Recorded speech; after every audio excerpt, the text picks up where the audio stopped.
Coming up, a beloved member of the Honors College steps down from his position to return to the classrooms. This and more coming up next. Newswatch Ole Miss starts right now.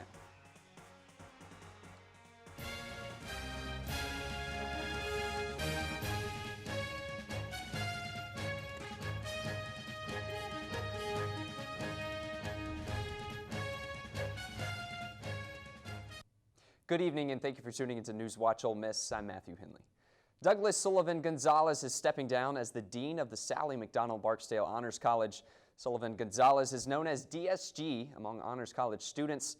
He announced this transition through an email yesterday. DSG plans on returning to the UM Department of History to teach, do research, and write about Central and Latin America. He will finish his tenure as Dean on August 15th, having served 19 years as head of the Honors College. Well, if you want to get involved on campus, next week is the week for you. The Involvement Fair at the University of Mississippi has been rescheduled for next week, Monday, March 4th at the Ole Miss Student Union. The event known as Engagement Week was postponed due to campus closures last week. The event is the first chance for student organizations and campus departments to table on campus since March 2020 due to campus COVID-19 restrictions. We see campus tours nearly every day, and prospective students considering calling Ole Miss home. The Newswatch reporter Kaylee Crafton went on a different type of campus tour, and she has the story. I'm here at the Lyceum where I'm touring campus again, but instead of learning school stats and fun things to do on campus, I'm learning about the university's history of slavery. The Campus Slavery Tour has been hosted by the University of Mississippi Slavery Research Group for several years, but only more recently have these tours been officially offered to UM students and faculty. And this week, among celebrations of Black History Month at the university, senior Tyler Yarborough helped make this tour a campus-wide event. I really got fascinated with the tour last semester from a public history class I was taking. And from there, I was just like, this knowledge needs to be more publicly available to people. So what does this tour look like? Participants follow history PhD student Don Guillory along campus tour as he shares the role that this university has played in the history of slavery in the U.S. From the slave holdings of early UM students, faculty, and university officials to the fingerprints that enslaved people left on the campus buildings that they constructed, Tyler is taking action to make sure more UM students know this side of history. Since then, I've been trying to work to establish a student ambassador program for the Campus Slavery Tour. And I think it should be at the esteem of the actual ambassadors on our campus. A resolution that urges the university to support the creation of this ambassador program was passed by ASB Senate last week. As Tyler and others work toward bringing this ambassador program to campus, he hopes to shed some light on UM history that he believes the long-standing Confederate statue erased. And I think I think for me, that's the most dangerous part of what that statue did and what it represents. People don't know that enslaved workers built the Croft Institute or the Lyceum or the stories of the actual enslaved people. We just don't know that. And I think making that knowledge more accessible to people, I think it brings about a different consciousness where people will feel more respected, but also I think it gets to the core of our humanity and how we understand ourselves, our place, and our role in actually creating a more just world. To learn more, you can visit slaveryresearchgroup.olemiss.edu. Reporting, Kaylee Crafton, Newswatch, Ole Miss. And this week, Oxford police finally catching the culprits who damaged the soccer fields at M Trade Park, as seen in this video, arresting 21-year-old Christian Clark of Oxford and 19-year-old Alexander Stryker of San Jose, California, for felony malicious mischief. The two caused damages estimating at $50,000 by driving their vehicles across the fields during Oxford's winter snowstorm last week. The reward money for the catching the culprits ended up exceeding $2,500, and their bonds are set at $5,000. Well, the Oxford Police Department and Lafayette County Sheriff's Department officially launching an investigation into animal shelter Mississippi Critterz last week. This after reports of abuse and neglect at the facility in the last 3 years. Recent posts on social media stirring more questions as those claiming to be former employees at the shelter posting photos of mistreated animals at the shelter. The city of Oxford responding Wednesday, stating that once the investigation is complete, OPD will present their findings to the Board of Aldermen. Roads in Lafayette County getting a bit smoother as the Board of Supervisors approving the county's 2021 road plan.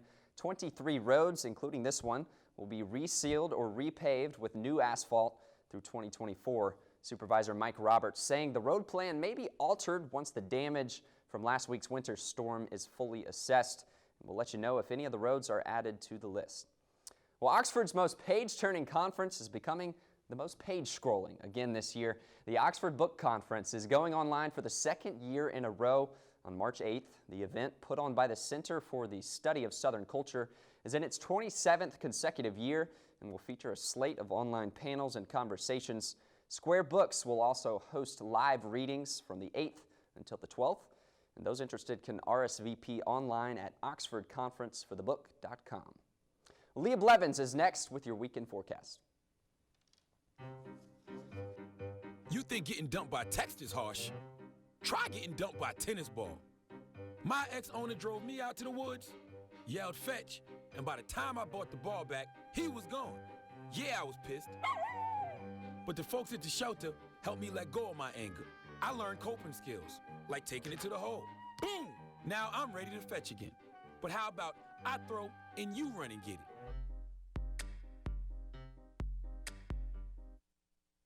Each year, hurricanes and major flooding threaten cities, towns, and rural homes across the Gulf states. So chances are there will be more storms and floods near here again. And between school, sports, and social lives, chances are you won't be with your kids when it happens. Will they know what to do? Ready.gov/kids has all the educational tools and information to make the conversation easy. When the time comes, chances are they'll feel prepared, not scared. So talk with your family today. Happy Friday, Ole Miss. Welcome to Stormwatch. I am Leah Blevins. Looking at the temperatures across the area right now, South Haven is at 57 degrees. We've got Holly Springs at 56. Oxford, we are sitting at a nice 59. Corinth is at 59 as well. And Tupelo, you have got a treat today. It's at a great 62 degrees. Looking at the temperatures right now in Oxford, we are at 53 degrees with partly cloudy skies and winds coming out of the southeast at 8 miles per hour. Looking into tonight, though, it is going to be a little bit cooler, and be prepared for some thunderstorms. Winds are coming out of the south at about 5 miles per hour. And now looking into the weekend, it is a big weekend in Oxford. We do have a baseball game on Swayze, but if you're planning on going to the game, be sure to bring your rain jackets and umbrellas because rain showers and thunderstorms are expected. It's going to be a nice 68 degrees with winds coming out of the east-southeast at about 5 to 10 miles per hour. So these rainstorms are going to continue throughout the weekend. Be sure to have your umbrella and rain jacket packed. Have a great weekend and hotty toddy. The Rebel baseball team made sure everyone knows why they are #1 Wednesday night, and the men's basketball team is still trying to make their case for the NCAA tournament. I've got that and more coming up in sports. You told me not to talk to strangers. You told me not to cross the street without looking both ways. You told me not to touch the stove. You told me not to do drugs. You told me not to drink and drive. You gave me so many messages about how to stay safe. Why didn't you keep me safe by properly storing your gun?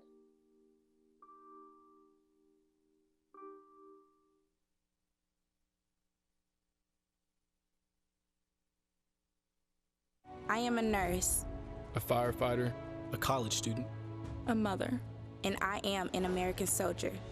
I will always be ready for every storm and disaster that threatens my community. I will always be there to protect my neighbors, my family, and my country. We are the Army National Guard. We are the Army National Guard. We are the Army National Guard. Visit nationalguard.com to learn more about part-time service. Yeah, Sam, Elmo. Oh, hey, Julia. Are you ready to play band with us? I'm going to play my clarinet. And Elmo's going to play his drum. Drum loud. Oh, well, you know what to do, Julia. Julia knows. With Julia's autism, loud sounds can be too much. But she still loves to make music. Play band. Early screening for autism can make a lifetime of difference. Find out more at screenforautism.org.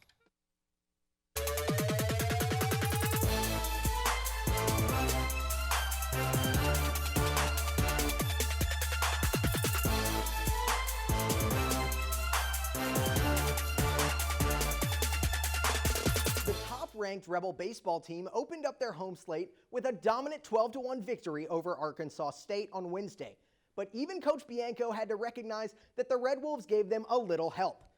Arkansas State ended the game with 4 errors, including missed grounders, wild throws to first, and misplayed routine pop-ups. The Rebs countered with some stellar defense and efficient base running, tacking on 12 runs off just 11 hits. John Rice Plumlee hit one of the Rebs' 2 homers on the night, the first of his career. Ole Miss continued to show their depth in the bullpen, putting their 16th pitcher on the mound in just 4 games. They have a chance to build on their 4-0 start with a 3-game series this weekend against UCF.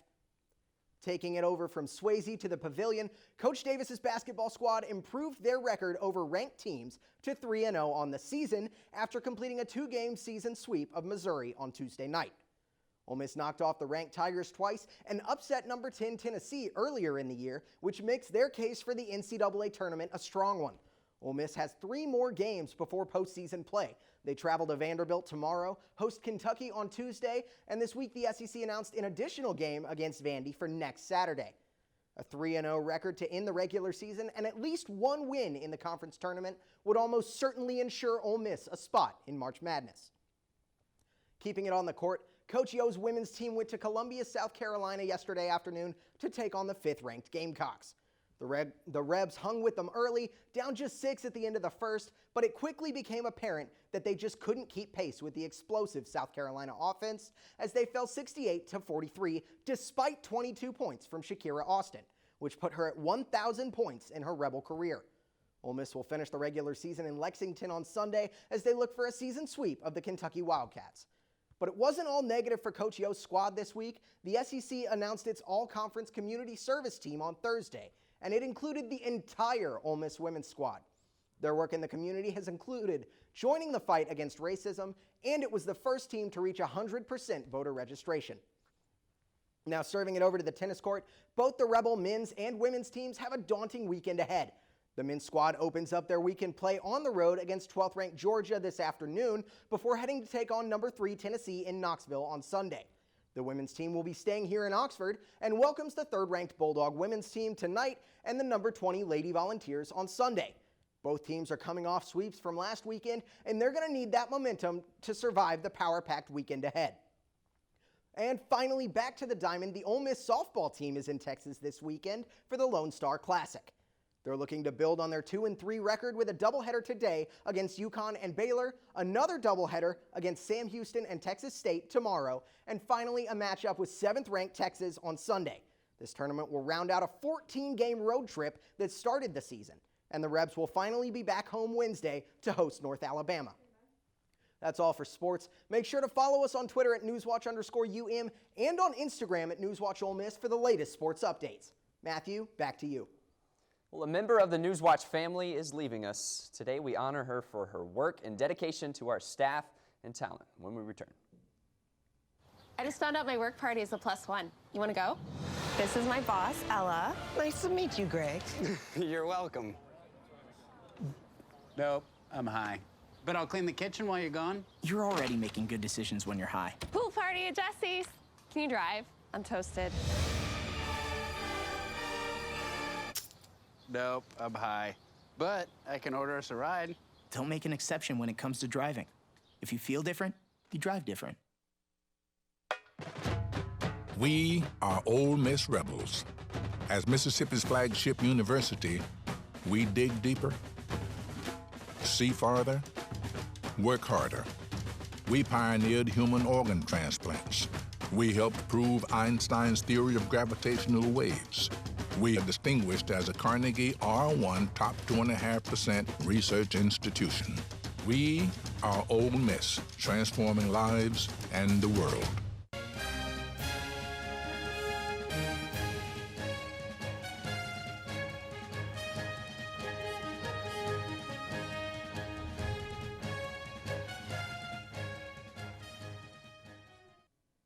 Dr. Nancy DuPont has brought her insight and knowledge of the field to the School of Journalism and New Media and Newswatch Ole Miss for years, working as a producer in North Carolina before teaching Better known by staff and talent as Dr. D, she has coached our producers, reporters, and anchors tirelessly to help improve our newscasts. And Dr. DuPont has been with the university since 2006, and in her time has served many roles within the news market, including being elected for the Broadcast Education Association Board of Directors.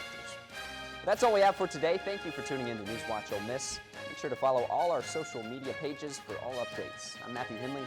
Thank you, everyone.